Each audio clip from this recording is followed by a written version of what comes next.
إذا ألقى الزمان عليك شرا وصار العيش في دنياك مرا فلا تجزع لحالك بل تذكر. کعبۃ اللہ ہے، کعبۃ اللہ پر کعبۃ اللہ کو قبلہ کیوں قرار دیا گیا؟ کوئی بتائے گا؟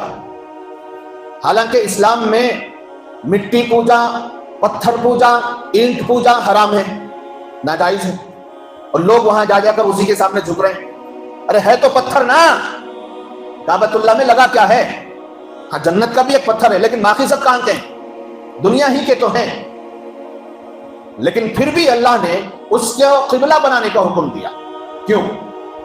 جواب اس کا یہ ہے، وہاں جھکوانے سے، اس کو قبلہ بنوانے سے اللہ کا مقصود یہ نہیں ہے کہ اس گھر میں جو مٹی گارا اور پتھر کنکر لگے ہیں اس کے سامنے جھکوایا جائے، یہ مقصد نہیں ہے. اللہ کی ذات سے نکلنے والی تجلیات اس کعبے کی چھت پر پڑتی ہیں، ان تجلیات کے سامنے اللہ جھکواتا ہے. لیکن انسان اللہ کی تجلیات کو دیکھ نہیں سکتا، تو ایک پوائنٹ قرار دیا کعبے کو کہ اس کو دیکھو، یہاں پر ہوں گی، آپ وہاں سجدہ کرو، اس کے سامنے سجدہ کرو، اس کو اپنا قبلہ بناؤ. سمجھ میں آ گیا؟ تو کعبۃ اللہ میں بذات خود کوئی حقیقت ہے؟ نہیں ہے. ڈرونوں کو بولو حقیقت وہ چھ سے. بذات خود کعبۃ اللہ کی اینٹوں میں، پتھروں میں، گاروں میں، جب تک وہ کعبہ کعبہ ہے، اللہ جب تک اس کے ساتھ نہ لگے اس کی کوئی حقیقت نہیں. کعبے کی حقیقت، کعبے کی عزت، کعبے کا احترام اس لیے ہے کہ اس پر اللہ کی ذات سے نکلنے والی تجلیات اور انوارات پڑتی ہیں.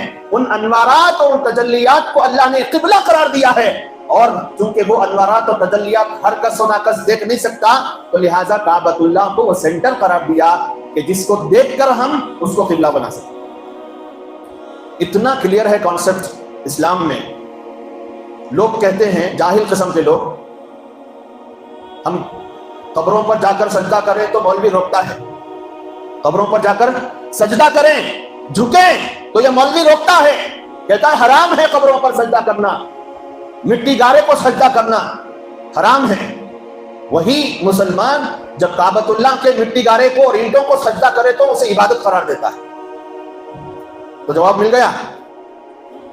دنیا کی کسی قبر پر اور کسی مٹی گارے پر، حتیٰ کہ کسی مسجد پر بھی اللہ کی ذات سے نکلنے والی تجلی نہیں پڑتی سوائے کعبۃ اللہ کی. اس لیے پوری دنیا کے مسلمانوں کا مرکز اول قبلہ کعبۃ اللہ کو قرار دیا گیا. تجلی مین ہے وہاں، بلڈنگ نہیں. تو اسلام میں کسی کے سامنے جھکنے کا تصور ہی نہیں ہے. بات سمجھ میں آ گئی؟ اللہ کرے سمجھ میں آ جائے.